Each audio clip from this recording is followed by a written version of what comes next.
하는 방법에는 대략 세 가지가 있습니다. 첫째는 주어진 상황대로 살아가는 사람입니다. 저도 농촌에서 태어났어요. 충북 음성 소이면 문둥리. 거기서 태어나서 자랐어요. 그냥 농촌에서 태어나서 농촌에 적응하면 그냥 농부가 되는 걸 저는 많이 봤습니다. 또 살다 보니까 결혼해서 가정을 이루게 됐고요. 태어난 자녀를 양육하고 교육시키다 보니까 살다 보니까 어느새 머리가 희끗희끗해졌고요. 몸에는 질병이 찾아와서 오늘에 이르게 된 사람도 있습니다. 왜 무엇을 위해 사는지 돌아볼 겨를조차 없어서 당장 주어진 일을 처리하려고 고달픈 인생을 살아왔노라, 그렇게 말하는 사람들입니다. 둘째는 자기 목표를 세우고 목표를 이루기 위해서 살아가는 사람입니다. 때로는 목표를 이루기 위해서 가정을 버리기도 하고요. 다른 것을 과감하게 희생하기도 합니다. 그러다 보니까 어느새 정작 목표하는 그 골은 이루었는데 그보다 더 많은 것을 잃어버린 허탈감 속에서 뭘 위해 살아야 할지 몰라서 방황을 합니다. 이 중에 꽤 많은 사람들이 진정 가치 있는 것은 따로 있다는 사실을 깨닫고 새 출발을 하기 위해서 분주하게 사는 사람들입니다. 마지막으로는요, 제가 말한 두 가지 방법하고 다르게 사는 사람들입니다. 아주 위대한 사람, 그렇다고 잘 알려진 사람, 남들이 볼 때 칭찬 받을 만한 사람은 아니에요. 그렇지만 자기 삶의 이유를 알고 살아가는 사람이에요. 화려하진 않지만 내 삶의 가치와 의미를 알고 살아가기 때문에 주변 사람들에게 보이진 않지만 잔잔한 감동을 줍니다. 이 중에 여러분은 어떤 삶의 방법으로 살아가고 있으신지요? 소크라테스는 인생을 검토 없이 무턱대고 살아가는 것은 아무런 가치가 없다고 말했습니다. 여러분, 유능한 선장이라면 배의 속도보다는 진행 방향에 신경 쓰듯이 우리는 무엇을 위해 어디로 가고 있는지 돌아봐야 할 시점에 있습니다. 지난번에 한국에서 최 집사님이 여기 오기 전에 여러 가지 각오를 저랑 얘기하다가, 집사님 2023년은 속도보다는 방향이 아닌지요? 그 얘기를 했더니 집사님이 맞아요 목사님, 그렇게 살도록 하겠습니다 하는 그 고백이 저한테는, 제가 미국에서 그 문자를 받았지만 참 의미가 깊었어요. 여러분, 새해 맞아서 지난 한 주간 제가 광야의 삶은 아름답다라는 주제로 말씀을 나눴어요. 실리콘밸리는요, 화려해 보이지만요, 이게 사막 기후예요. 겉으로 보이는 거하고 다르게 안은요, 너무너무 건조하고 드라이합니다. 터프해요. 우리가 광야를 살아갈 때 광야만 바라보면요, 환경과 조건을 볼 수밖에 없어요. 우리가 광야를 보는 것이 아니라 광야에서는 하나님만 볼 수밖에 없기 때문에 하나님 바라보는 거예요. 환경과 조건을 바라보면요, 비교하게 되고요, 원망과 불평이 나올 수밖에 없어요. 바라보는 것이 분명하면 다르게 살아요. 우리는 하나님 보좌 우편에 계신 예수 그리스도를 바라보고 한 해를 시작합니다. 주님은 하나님 앞에 있는 거룩한 성전에서 우리를 위한 대제사장으로 하나님과 우리 사이에 중재를 맡고 계시기 때문에 그 주님을 바라보는 거예요. 여러분, 어디를 갈 때 중간에 어디를 머물러야 할지를 항상 보듯이요. 그래서 우리 예수 그리스도의 이름으로 우리가 예배를 드리고 기도하는 것도 그런 의미예요. 그리고 한 주를 또 살아요. 여러분, 하나님 앞에는 성전이 있다 그랬어요. 어떤 것일까요? 궁금하면 여러분 예루살렘에 가보면 알게 됩니다. 예루살렘 성전의 양식은 하나님께서 시내산에서 모세에게 하늘의 성전을 보여주시면서 그대로 만들라고 해서 만들어진 성막을 건물로 지어놓은 겁니다. 지금은 벽 하나밖에 남지 않아서 통곡의 벽 사이로, 그 황금 도울 사이로 여러 종교들이 그렇게 싸우고 있는 형태를 보이지만, 원래 예루살렘 성전을 생각하세요. 율법에 정하신 성막과 제사의 모든 것의 원형은 하늘에 있습니다. 오늘 우리가 예배를 드리는데 이 예배의 실상은요, 하나님 앞에 있는 거예요. 그래서 오늘 하나님 앞에 서서 예배하는 거예요.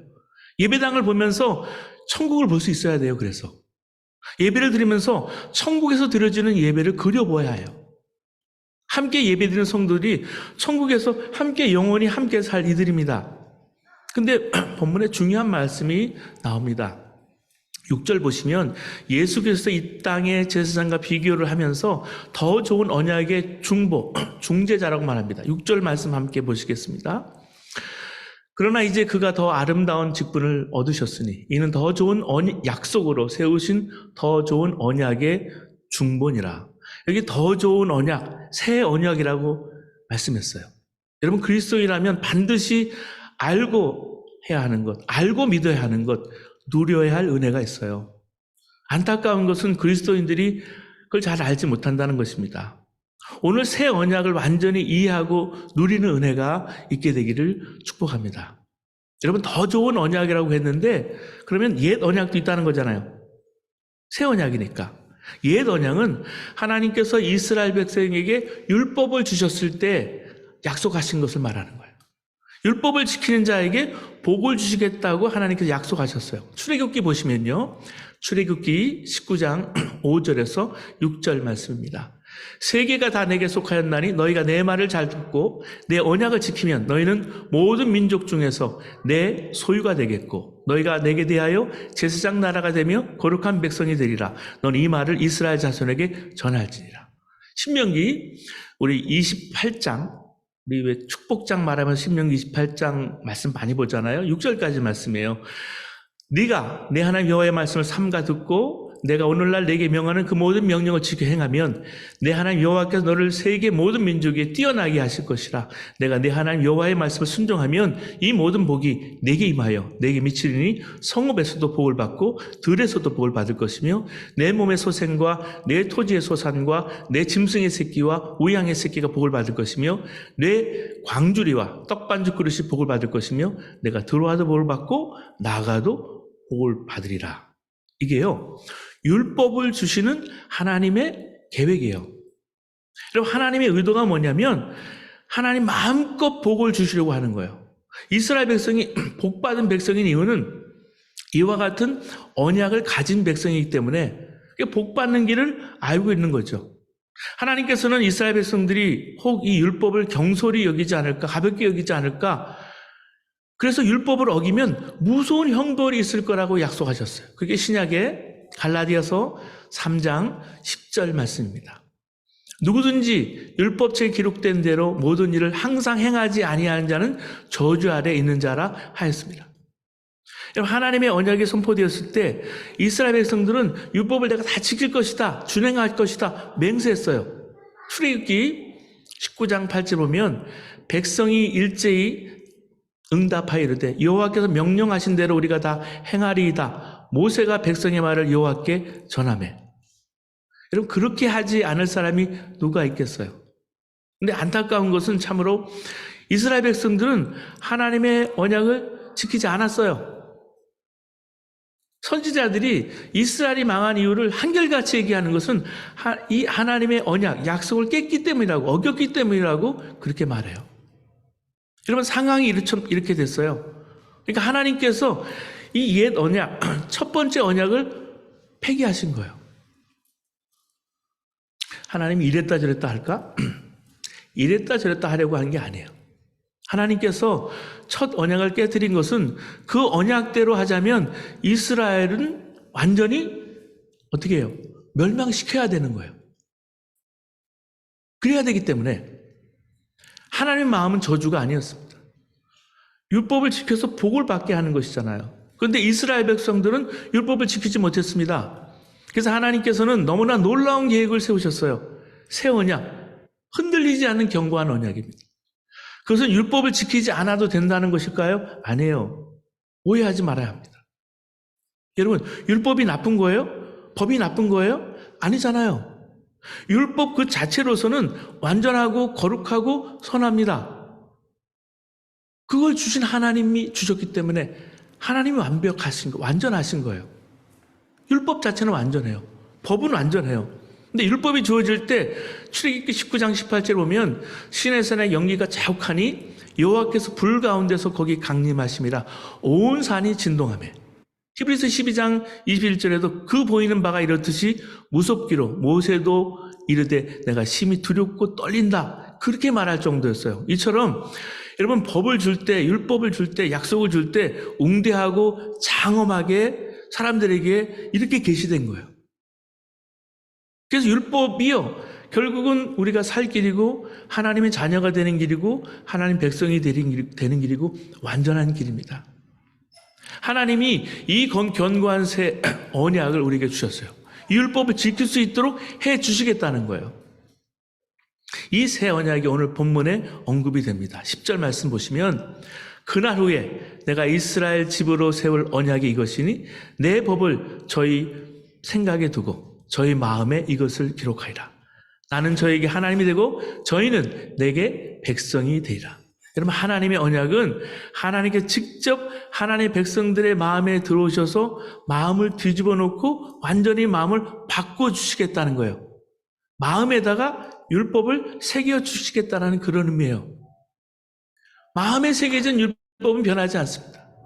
하나님께서 우리가 율법을 지키게 하시려고 한다면 할 수 있는 방법이 많았을 거예요. 입에다 재갈을 물리거나 모든 술이나 마약을 완전히 다 없애시고 벼락으로 죄 지은 자를 그냥 벼락 맞춰 그렇게 다스리신다고 한다면 어떨까요? 무서워라서라도 우리는 하나님의 계명을 다 지킬 것입니다. 그러나 하나님께서는 우리가 두려워서 하나님의 율법을 지킬 수밖에 없는 거, 어쩔 수 없이 겉으로 지키는 거, 그걸 하나님 원하실까요? 원하지 않아요. 하나님 우리에게 주신 것이 마음인데 우리의 마음은 하나님이 마음대로 하지 않았어요. 그렇기 때문에 하나님 원하시는 것은 우리의 마음입니다. 하나님께서는 우리의 마음에 하나님의 법을 새기기로, 마음에 하나님 법을 새기기로 언약을 하신 거예요. 돌판에 세운 십계명 같은 그 법이 아니라 에스겔과 에레미야 선지자를 통해서 예언까지 해주셨어요. 에레미야 31장 33절 말씀이에요. 내가 나의 법을 그들의 속에 두며 그 마음에 기록하며 나는 그들의 하나님이 되고 그들은 내 백성이 될 것이라. 이런 엄청난 일이 예수 그리스도를 통해서 우리에게 이루어진 거예요. 예수께서 우리를 위해서 십자가에 피 흘려 죽으시고, 그렇게 죽으신 것은 우리의 죄를 속죄하심으로 하나님의 새 언약을 우리의 마음속에 이루시기 위해서. 그래서요, 성령님을, 약속하신 성령님을 우리에게 보내주시려고. 여러분, 예수님의 부활 성천을 본 제자들이 이젠 되었다, 이 하나님의 나라가 곧 오나보다, 임하나보다, 가서 이 소식을 많은 사람들에게 전하자 할 때 예수님께서는 아직 아니야 하시면서 사도행전 1장 4절에서 8절에 이렇게 말씀해 주셨어요. 너희는 예루살렘을 떠나지 말고 내게 들은 바 아버지의 약속하신 것을 기다리라 했어요. 아버지의 약속이 있는 거예요. 요한은 물로 세례를 베풀었죠. 근데 너는 몇 날이 못 돼서 성령으로 세례를 받으리라 했어요. 여러분, 예수님이 세례를 받으시고 나서 하늘이 열리고 이는 내 사랑하는 자요 내 기뻐하는 자라, 아들이요 기뻐하는 자라, 그렇게 말하시고 공생애를 시작하셨거든요. 예수님이 이 땅에 3년 그 공생애를 시작하셨어요. 근데요, 그 세례하고 다른 거예요. 오직 성령이 너에게 임하시면, 성령으로 우리 마음속에 임하시는, 정말 성령이 임하시면 내가 죄인인 것을, 내 자아가 정말 욕심이 많은 것을 예수 그리스도와 함께 십자가에 못 박고 이제 나는 죽었습니다, 물속에 잠기는 것처럼, 그리고 이제는 나는 예수 그리스도와 함께 삽니다. 내가 죽고 사는 거예요. 오늘 메멘토 모리를 얘기했지만 우리가 남 죽을 때 배우잖아요. 남 죽을 때만 배우는 게 아니라 내가 죽고 살 때 다를 수밖에 없어요. 성령 세례를 받으면 너희가 권능을 받고 예루살렘과 온 유대와 사마리아와 땅끝까지로 내 증인이 되라 했어요. 이게 예수님을 구주로, 주님으로 영접한 모든 사람들에게 이루어진 약속이에요. 그래서 고린도후서 1장 22절에 하나님이 우리에게 인치시고 보증으로 성령을 우리 마음에 주셨느니라 그랬습니다. 예수 그리스도를 믿는 성도는 누구나 마음에 하나님이 임하신 것을 알게 돼요. 오늘 11절 말씀 보실까요? 히브리서 8장 11절. 또 각각 자기 나라 사람과 각각 자기 형제를 가리켜 이르기를 주를 알라 하지 아니할 것은 저희가 작은 자로부터 큰 자까지 다 나를 알미라. 사랑하는 여러분, 여러분의 마음에는 무엇이 새겨져 있으세요? 여러분 심장이 있으시죠? 심장이 느끼는 거, 뛰는 거 느낄 수 있으세요? 꼭 꺼내봐야 알 수 있어요? 성령님도 마찬가지예요. 이미 여러분 안에 성령님의 임재를 느끼고 계십니다. 예수님, 큰 소리로 얘기하지 않아도 여러분 조용히 앉아서 아버지, 하나님 아버지 할 때 알아요. 오늘 예배 드리러 오신 마음이 그 마음이에요. 모세는 율법을 돌판에 세워서 새겼습니다. 그 율법을 이스라엘은 지키지 못했어요. 절망할 수밖에 없었어요. 근데 하나님께서는 마음의 율법을 새겨주셨기 때문에 말씀대로 살지 않으면 마음에 성령님이 계시기 때문에 괴로운 거예요. 에베소 4장 30절에 그래서 그렇게 말했어요. 하나님의 성령을 근심하게 하지 말라. 그 안에 너희가 구원의 날까지 인치심을 받았느니라. 여러분, 성령님은 우리가 하나님의 계명대로 살아서 복을 받고 누리게 하시려고 우리 안에 오신 거예요. 근데 안타까운 것은 근심만 하시는 거예요. 그냥 우리 안에서. 내가 주인이니까 아직 still. 성령님은 내 옆에 그냥 조용히 계시는 그냥 게스트예요. 근데요, 내 안에 주님이 계시는 것만으로도, 근심하는 것만으로도 사실은 감사한 거예요. 떠나지 않으신 것이니까요. 용서하고 사랑하지 못하면 근심이 생겨요. 성령님 때문에. 여러분, 코리 댄 붐 여사라고 있습니다. 코리 댄 붐 여사는 네덜란드 화란에서 독일이 그렇게 전쟁을 일으켰을 때 나치 치하에서 유대인을 숨겨줬어요. 유대인을 숨겨준 그 장소 하이딩 플레이스라고 거기를 찾아간 것이 있어요. 비 오는 날. 지금도 기억이 나는데. 근데 코리 댄 붐 여사가 자기를 고문하고 정말 발가벗겨서 고문하고 그 고문한 사람이 얼마나 믿겠어요. 근데 주님이 너는 용서해라. 사랑의 복음을 전해라. 그래서 복음을 전하고 다녔어요. 코리 댄 붐 여사의 여동생 베티는요, 고문당하다가 죽었어요, 감옥에서. 그래서 어느 날 또 복음을 전하고 있는데 많은 사람들 몰려서 와서 이제 한 사람 한 사람 악수를 하는 그런 시간이 있었습니다. 근데 그 많은 무리들 가운데 자기를 고문한 그 사람이 걸어 나오는 거예요. 그때 피가 거꾸로 쏟는 것이 느껴졌다고 합니다. 근데 주님은 계속해서 용서해라, 사랑해라. 주님, 저는 저 사람만은 용서할 수 없습니다. 제가 용서할 마음이 생기지 않아요, 주님. 그랬더니 주님이 용서해라. 네 마음이 아니라 용서하라는 것은 내 명령이다. 사랑해라. 근데 그 사람이 딱 보고 눈이 마주친 순간 뒷걸음질을 치더래요. 가서 와락 안으면서 하나님은 당신을 사랑하십니다. 나도 당신을 사랑합니다. 그 안에 계시는 성령님의 음성에 순종한 거예요. 우리가 분명히 알아야 합니다. 성령님이 오신 것은 내 안에서 근심만 하려고 오신 게 아니에요. 하나님 말씀대로 살게 하려고 오신 거예요. 에스겔 11장 19절에 내가 그들에게 한 마음을 주고 그 속에 새 영을 주며 그 몸에서 돌 같은 마음을 제하고 살처럼 부드러운 마음을 주어서, 빌립보서 2장 13절에 하나님은 여러분을 활동하셔서 여러분으로 하여금 하나님을 기쁘시게 해드릴 것을 염원하게 하시고 실천하게 하시는 분입니다. 이게 세 번 얘기입니다. 하나님의 계명이 그래서 즐거울 끝까지 해요. 내 속사람으로는 하나님의 법을 즐거워하되, 로마서 7장 22절에.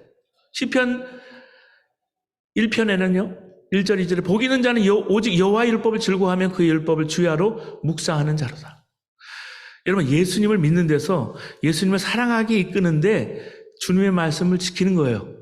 그래서 요한복음 14장 23절에 예수께서 대답하여 이르시되 사람이 나를 사랑하면 내 말을 지키리니 내 아버지께서 그를 사랑하실 것이요 우리가 그에게 가서 거처를 그와 함께 하리라. 여러분, 왜 이렇게 살지 못할까요? 왜 이런 체험이 없을까요? 성령님이 내 안에 오신 건 분명한데요. 성령님과 가깝지 않은 거예요. 인격적으로요, 친밀하지 않은 거예요. 새 언약을 알지 못하고 살지 못하는 거죠. 누려야 합니다. 그렇게 살아야 되는 거예요. 여러분, 쉬지 말고 기도하라. 이는 우리를 향한 하나님의 뜻이라 그랬어요. 이거는 새 언약의 복이고 권면이에요. 그런데 은혜를 사모하는 많은 그리스도인들이 자신의 기도 시간이 너무나 적다고 기도하면 괴로워해요. 매번 열심히 새해만 되면 기도하겠다 결심해요. 근데 기도하기 위해서 무던히 애를 쓰지만 실패합니다. 왜? 내 오래된 습관, 육신의 힘, 그리고 온갖 유혹들로부터, 이 환경의 유혹들로부터 그걸 극복하기가 어려운 거예요. 그래서 자기는 기도하기가 불가능합니다. 그렇게 낙심합니다. 왜 그런지 아세요? 이유는 간단합니다. 여러분, 기도하라는 요청을 모세의 음성으로, 율법의 명령으로 받아들이기 때문에 그게 부담이 되거든요. 그럼 새 언약을 신뢰하지 못하게 됩니다. 여러분, 우리로 하여금 기도하게 하는 분은 우리 자신의 노력이나 우리 자신의 힘으로 하는 게 아니라 내 안에 계신 성령님이에요. 그래서 로마서 8장 26절 27절에 이와 같이 성령도 우리의 연약함을 도우시나니 우리는 마땅히 기도할 바를 알지 못하나 오직 성령이 우리의 연약함을 도우시나니 우리를 친히 간구하시니라. 마음을 살피시니가 성령의 생각을 아시나니 이는 성령의 뜻대로 성도를 위하여 간구하십니다. 우리가 할 일은 하나예요. 주님, 제 마음이 너무 냉랭해요. 저는 기도한다는 거 알지만 그렇게 할 수 없어요 하고 기도하는 것입니다. 그러면 주님께서 부드러운 사랑 가운데 우리를 인도하시고 말씀해요. 너는 기도할 수 없다. 내가 너를 기도하지 않는 죄에서 건져낼 것이다. 내 힘으로 승리하려고 노력하는 걸 중지해라. 나를 믿기만 해라. 내가 너한테 기도하게 해주겠다. 여러분, 그래서 기도할 마음이 내 안에 생기게 하시는 그 성령님으로 인해서 기도하는 거예요. 기도하려고 노력해서 율법으로 될 수 있는 게 아니에요. 그러면 절망해요. 우리의 여러분 잘못은 다른 모든 복이 주님으로부터 온다는 걸 믿으면서도 모든 것을 자을 만큼 중요한 기도 생활은 자신의 노력으로 한다고 생각하는 거예요. 이건 어리석은 겁니다. 주님이 요구하는 건 하나예요. 어린아이처럼 여러분 2023년도 믿고 의지하면서 주님 바라보면서 사는 겁니다. 올해 한번 실험해 보세요. 경험해 보세요. 항상 기뻐하는 것도, 범사에 감사하는 것도, 원수를 사랑하는 것도, 거룩하게 사는 것도 다 마찬가지예요. 우리가 할 일은요, 성령님을 의지하고 성령님의 인도하심을 따라 한 걸음 한 걸음 순종해 나가는 거예요. 새 언약을 주신 하나님께 우리가 할 일은 성령님과 꾸준히 2023년 365일 친밀함을 훈련해 나가는 거예요. 마음을 여는 거예요. 볼지어다 내가 문 밖에 서서 두드리노니 누구든지 내 음성을 듣고 문을 열면 내가 그에게로 들어가서 그와 더불어 먹고 그는 나와 더불어 먹으리라. 그리고 주님의 마음을 품는 거예요. 너희 안에 이 마음을 품으라. 곧 그리스도 예수의 마음이니. 예수님을 바라보는 거예요. 믿음의 주요 또 온전케 하시는 이인 예수를 바라보자. 성령님께서 우리 안에 계시다는 이 사실 자체가 너무나 큰 은혜이고 복임을 알아야 합니다. 여러분, 돈 귀하게 여기잖아요.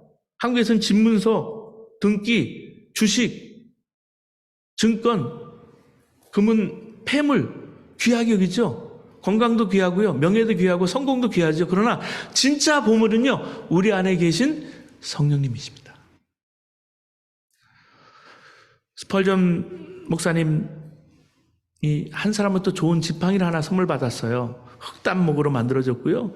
지팡이 손잡이 보면 금으로 입히고 보석 장식도 멋지게 한 지팡이였는데요. 그 선물을 너무 애지중지 귀하게 여기는데 어느 날 도둑이 와서 그걸 가져갔어요. 그들이 지팡이를 부러뜨리고 금을 씌워진 그 부분을 분리해서 망치로 두드렸습니다. 그리고 금을요 전당포에 가져갔어요. 그런데 전당포 주인이 경찰에 신고해서 붙잡혔습니다. 왜냐하면 그 금덩어리에는 스펄전이라는 이름을 새겨서 그 사람에게 스펄전에게 선물했기 때문에 망치로 그걸 두드렸지만 그 새겨진 이름을 지울 수 없는 거죠. 여러분 그렇잖아요? 돈은 100불짜리를 아무리 구겨도 돈의 가치는 그대로잖아요. 에베소 1장 13절에 그 안에 너희도 진리의 말씀 곧 너희의 구원의 복음을 듣고 그 안에서 또한 믿어 약속의 성령으로 인침을 받았으니.